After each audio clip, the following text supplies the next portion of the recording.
السلام علیکم خواتین و حضرات، السلام علیکم۔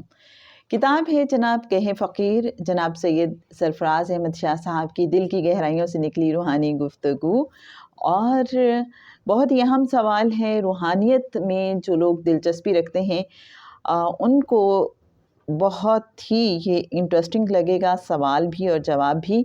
آپ نے کبھی سوچا یہ جو ایک ہمارا مادی جسم ہے، اس کے علاوہ ایک جسم مثالی بھی ہوتا ہے؟ یہ جسم مثالی کیا ہے؟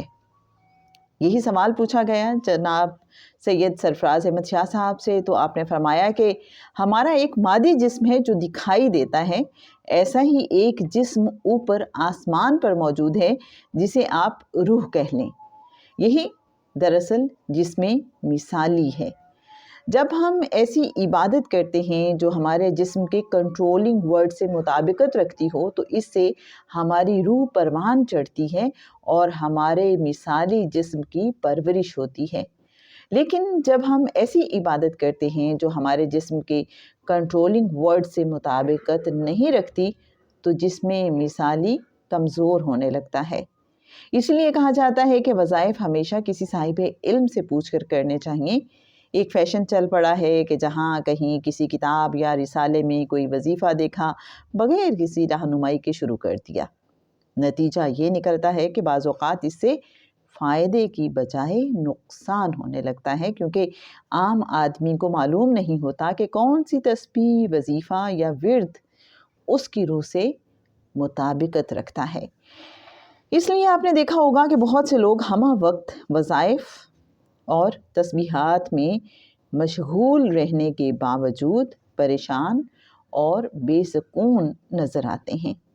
اس کی وجہ ان تسبیحات، وظائف کا ان کی روح سے مطابق نہ ہونا ہے۔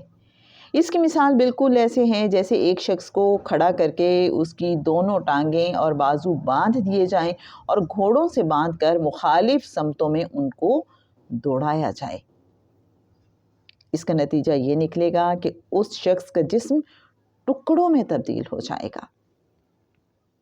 میں بھی جوانی میں 40-42 اوراد و وظائف صبح اور اتنے ہی شام کو کیا کرتا تھا، لیکن اس کے باوجود کسی مقام تک نہ پہنچا تھا۔ جب مرشد صاحب سے ملاقات ہوئی تو انہوں نے پہلا حکم یہ دیا کہ جو پڑھتے ہو سب چھوڑ دو۔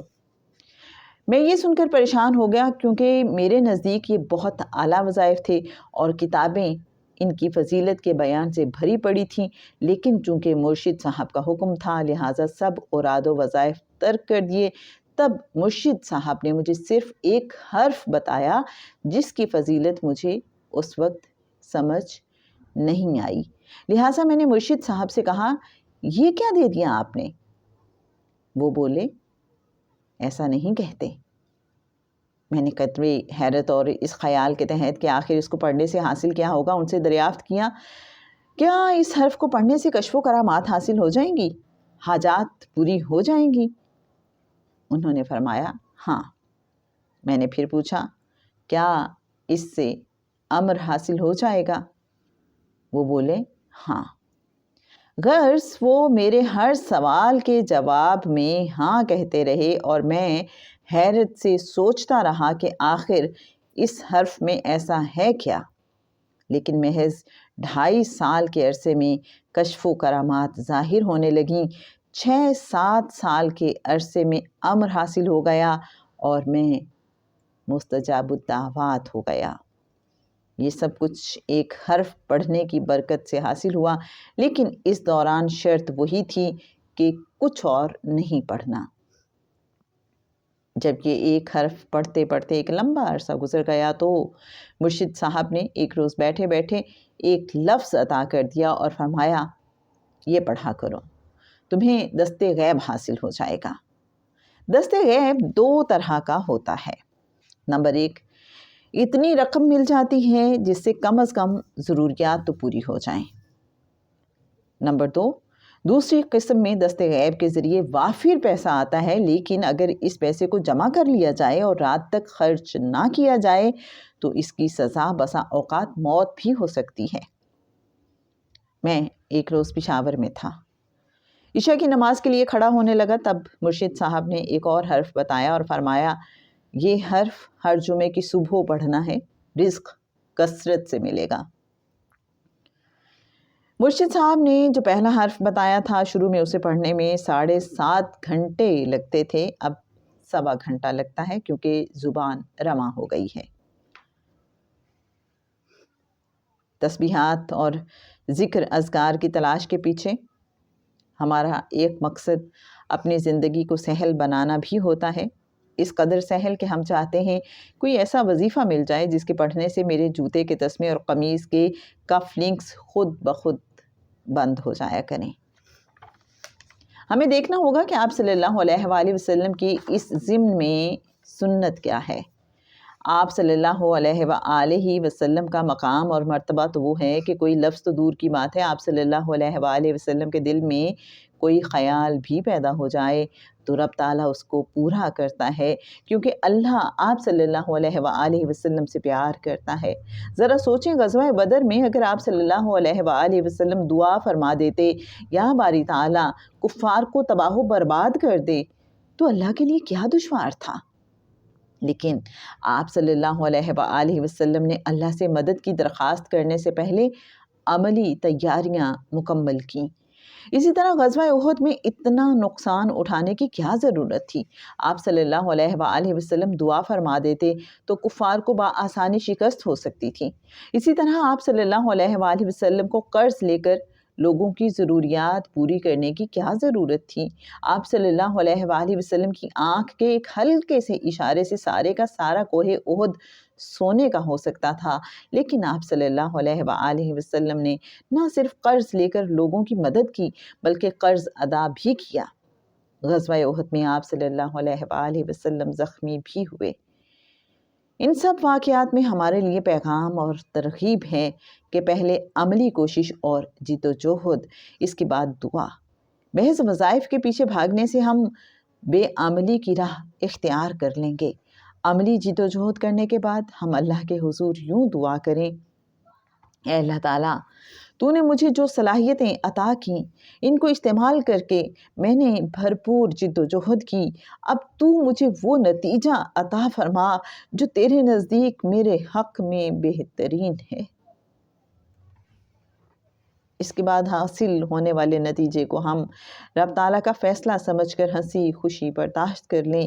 اسی طرح دیکھنے میں آیا ہے کہ ہم بچوں کی تعلیم و تربیت پر مناسب دھیان کی بجائے ان کی اصلاح کے لیے وظائف کے پیچھے بھاگتے ہیں۔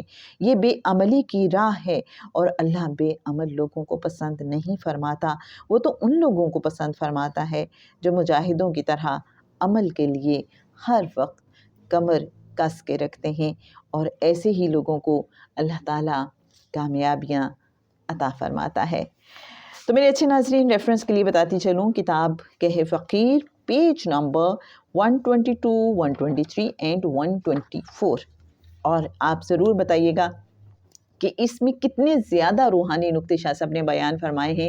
ایک تو یہ ہے کہ کہیں سے بھی ہم وظیفہ سنیں تو اس کو پڑھنا شروع نہ کر دیں، کیونکہ ہو سکتا ہے کہ وہ ہماری سول کیمسٹری کے ساتھ میچ نہ کرتا ہو اور ہمارے جسم کا جو کنٹرولنگ ورڈ ہے اس کے ساتھ کمپیٹیبلٹی اس کی نہ ہو، تو اس وجہ سے اوائڈ کرنا چاہیے۔ اور شاہ صاحب نے بڑی زبردست بات کی کہ ہو سکتا ہے پھر اس طرح کے وظائف پڑھنے کے بعد آپ کی زندگی میں آسانیوں کی بجائے مشکلات پیدا ہونا شروع ہو جائیں اور بے سکونی بڑھ جائے۔ جیسے کہ شاہ صاحب نے فرمایا کہ بہت سے لوگ دن رات اوراد و وظائف کر رہے ہوتے ہیں، لیکن اس کے باوجود بھی وہ پرسکون ہونے کی بجائے پریشان دکھائی دیتے ہیں۔ تو اس کی ایک وجہ یہ ہو سکتی ہے کہ آپ بلا اجازت کہیں سے وظیفہ دیکھا اور اسے کرنا شروع کر دیا۔ اسی طرح سے شاہ صاحب نے پھر اپنا ایکسپیرینس شیئر کیا، اور ہمیں اس سے بھی پتہ چلا 3 چیزوں کا کہ شاہ صاحب کے مرشد صاحب نے جب انہیں پہلا ایک حرف دیا تھا پڑھنے کو تو ان سے یہ فرمایا تھا کہ سارے وظیفے چھوڑ دو، جو صبح شام آپ 42 وظائف کرتے ہو ان کو چھوڑ دو۔ اور شاہ صاحب نے پھر کیا کمال بات فرمائی کہ جب شاہ صاحب نے وہ جو ایک حرف تھا اس کو 6-7 سال تک پڑھا تو شاہ صاحب مستجاب الدعوات بھی ہو گئے، صاحب امر بھی ہو گئے، اور کشف و کرامات بھی انہیں حاصل ہو گئے۔ یہ ایک حرف پڑھنے کی برکت سے ہوا، کیونکہ مرشد صاحب کا عطا کردہ وہ حرف تھا۔ اور پھر اس کے بعد ان کے مرشد صاحب نے ان کو صرف ایک لفظ عطا کیا، اور اس سے شاہ صاحب کو دونوں طرح کا دست غیب حاصل ہو گیا۔ اور پھر مرشد صاحب نے ایک روز جب شاہ صاحب پشاور میں تھے اور مرشد صاحب بھی وہاں پہ تھے، تب شاہ صاحب کے مرشد صاحب جو ہیں سید یعقوب علی شاہ صاحب، انہوں نے ایک اور حرف شاہ صاحب کو بتایا تھا، اور جو صرف جمعے کی صبح کو شاہ صاحب نے پڑھنا ہوتا ہے، اور فرمایا تھا کہ اس سے رزق کثرت سے ملے گا۔ اور پھر شاہ صاحب نے یہ بھی ڈسکلوز کیا کہ شروع میں یہ جو ایک حرف تھا اس کو پڑھنے میں 7.5 گھنٹے لگتے تھے، اب 1.25 گھنٹہ لگتا ہے، کیونکہ زبان رواں ہو گئی ہے۔ تو لیجئے جناب، اور آخر میں شاہ صاحب کی تلقین کہ ہم وظائف کے پیچھے نہ بھاگا کریں بلکہ عملی زندگی اختیار کریں، پہلے پریکٹیکل ایفرٹ کریں اور اس کے بعد اللہ سے دعا کریں۔ اور پھر دیکھیں آقا صلی اللہ علیہ وآلہ وسلم کی سنت بھی یہی ہے، آقا چاہتے تو دعا کرتے اور سارے مسائل حل ہو جاتے، لیکن آقا صلی اللہ علیہ وآلہ وسلم نے پہلے تدبیر اختیار کی اور پھر دعا کی ہے، اور ہمیں بھی یہی کرنا ہے۔ اللہ کریم ہمیں عمل کرنے کی توفیق عطا فرمائے اور ہم سب کو اپنی خاص الخاص رحمتوں میں رکھے، دلوں کو سکون میں رکھے۔ میرے اچھے ناظرین، سکون بہت ضروری ہے زندگی میں، حالات چاہے جیسے بھی ہوں، اگر زندگی میں سکون ہے تو سمجھ لیجئے کہ آپ بادشاہ ہیں، پھر زندگی بہت خوبصورت ہے۔ تو اللہ دلوں کو سکون میں رکھے، آمین۔ رخسانہ بشیر کو اجازت دیجیے۔